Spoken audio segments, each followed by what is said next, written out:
Acosta, top 8 world finish. We're This is from 1996, so it's not like brand new, but this fits our format right now. M- The way I feel is that most of this is based around getting a lot out of Shadow Imp. You might be seeing these lists pop up more and more. It's a 2/3 ambush blitz unblockable. That means it does a lot of stuff. Being free, unblockable. The 3 on the rear means it's not going down to any of those small things like Wolf's Bite or Flash Fire that usually are used to kill Muse. These are basically on your turn, put them down, you attack, then you play that 1 gold ability, 1 gold Sage card to bounce it back to your hand, keeping it out of the way of, you know, board wipes. So you always have this unblockable threat pinging away and taking them down.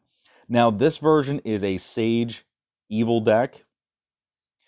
Crystal Golem, hit it away. Crystal Golem, it fits this list so perfectly. That's why it's a 3 of, is because it is ambush. It's ambush. It's untargetable, meaning there aren't any tricks to remove this thing from combat without mass wipes. You can't, if I decide to put this in as a blocker, the only way for you to clear it out is to basically blow up the entire board or something to that effect.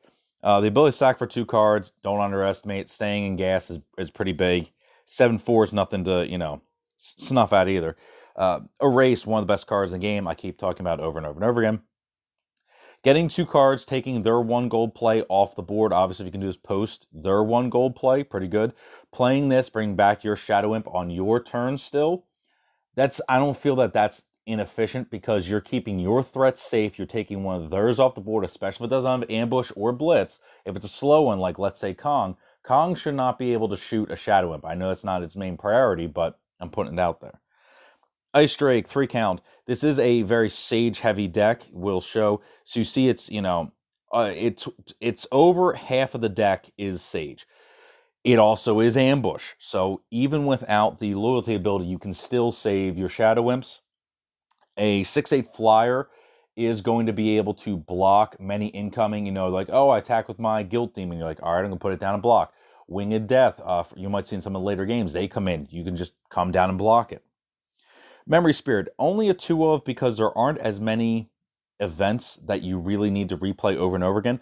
But you'll notice, ambush. You're starting to see a theme here that you have probably more plays on the opponent's turn than they really have on yours, which is, there's a good way to keep tempo if you can keep doing those pass checks and develop your board on their turn. Meanwhile, the Shadow Imps are just coming in and slapping them around for a couple of points. Misguided Herald. This is like the first one that has to be played on our turn. Reveal the top 5. You really don't care what you reveal because most time it's just that you get 2 threats for 1 gold. That's pretty good. It flies, so it's going to be a little bit harder to stop. Temporal Enforcer, ambush again, unblockable again. I mean, you're just putting these things together. You're like, wow, there's a lot of I can't be blocked and a lot of ambush in this.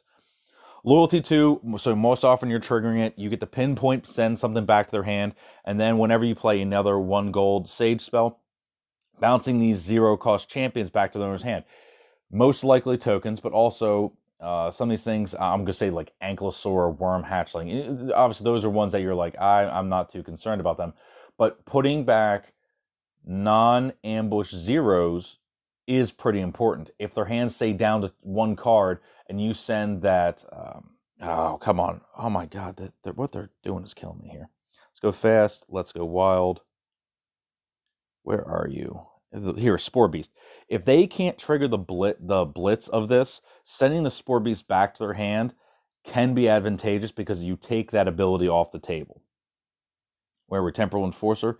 All right, let's go to Thought Plucker. Ambush, unblockable. This team, if you're assembling your team right, you have a lot of ability to just remain unblockable. They can put out their token armies, they can put out their try horrors, whatever. You're just going to not care about it. In the context of this deck, it's mostly the fact that your ambush and unblockable is a very good start. Obviously, keeping your opponent off cards is good. I'm not saying it's not. If this thing doesn't get handled, you chipping away one card a turn on them is effectively negating their new card, their new draw. So this can be very problematic.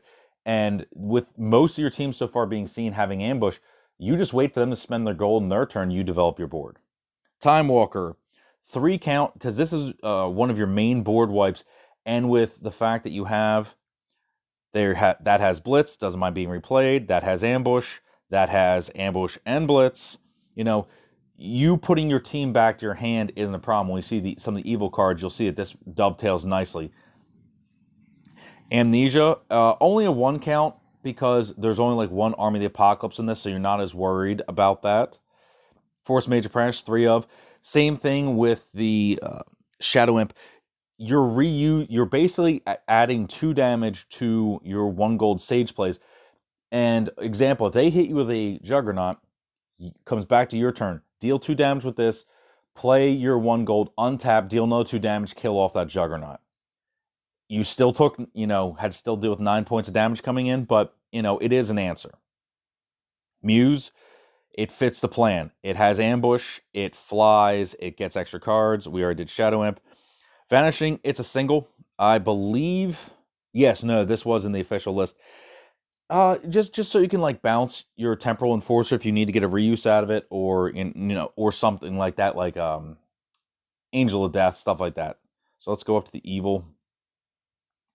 Like I said, if you had the Vanish, you'd be like, all right, I'll bounce this back to my hand, replay it. 2 count, because you do have less evil cards, but also you don't want to be constantly clearing the board or relying on loyalty in your lesser faction. Apocalypse, you do have a board wipe. It is an event, so you can bring it back if you need to.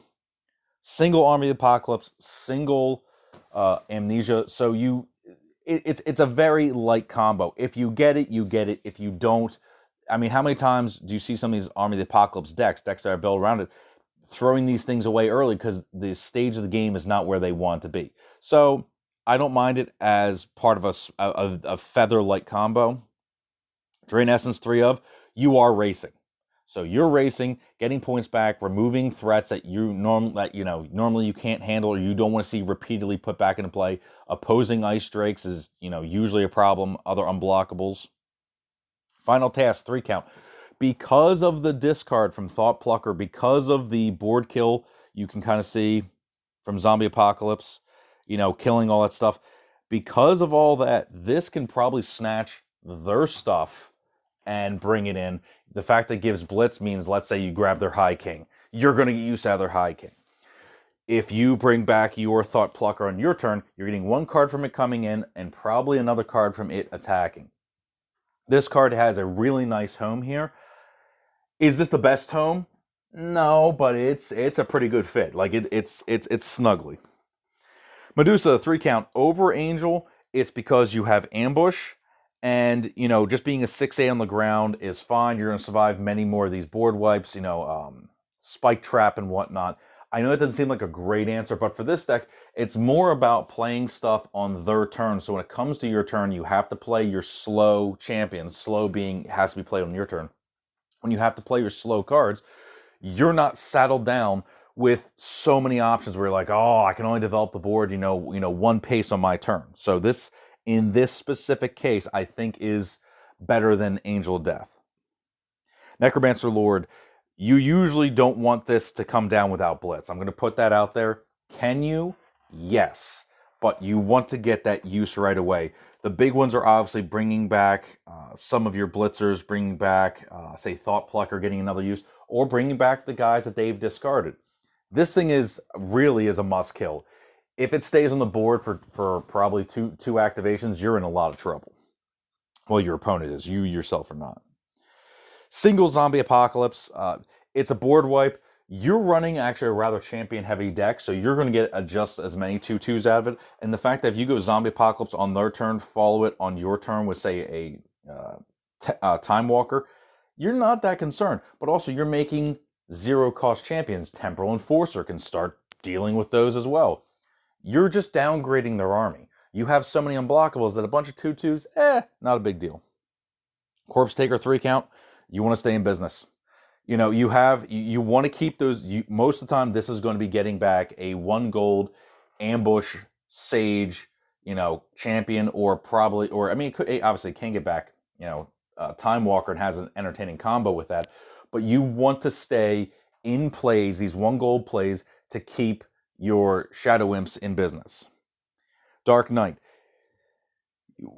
I made that other list that from prior where this works so well with the Time Walker. You go in, you attack with this, maybe they block with something, whatever. You use, you then you follow it up, Shadow Imp, hit them for 2, play your Time Walker, bounce the entire board, your zeros came back, which have Blitz, play them again. Go on in, smash down for another couple of points. Guilt Demon, same exact thing, plus some extra discard hate. So you have 1 Amnesia and you have 3 of these. You're going to be able to set up that Army of the Apocalypse if that's your main goal. You also have the pinpoint ability that once priority comes over to you, are you going to stop them from recurring events? Are you going to stop them from recurring champions? Because you also do have that Necromancer Lord. So there's that.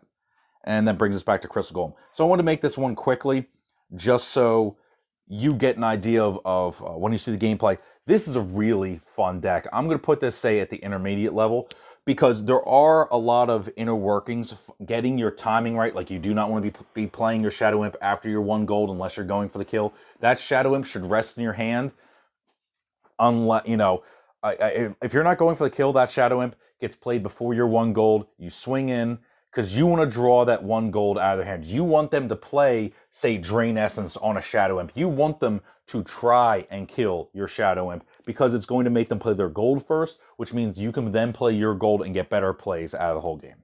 So we'll stop there.